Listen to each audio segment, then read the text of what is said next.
মদিনাতে বিশ্বনবীকে হত্যা করার নিয়তে এসেছিলেন, গোপনে গোপনে বিশ্বনবীকে হত্যা করে আবার ইয়ামামাতে তিনি ফিরে যাবেন।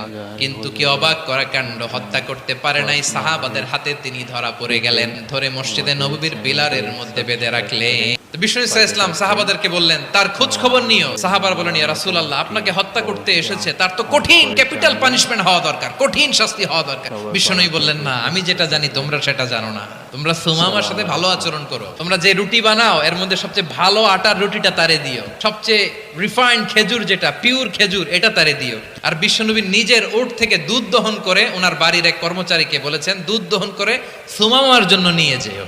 সবাই তো অবাক, ইয়ামামা থেকে আসছে নবীকে হত্যা করতে, বিশ্বনবী দেখে তারে জামাই আদর করে। টানা 3 দিন যখন ইসলামের দ্য বিউটিজ অফ ইসলামের সুমহান বাণী সৌন্দর্য উপস্থাপন শেষ, তাকে আপ্যায়ন শেষ, বিশ্বনবী বললেন সাহাবেদেরকে, যাও এবার সুমামার হাতের পায়ের রশি দুটো খুলে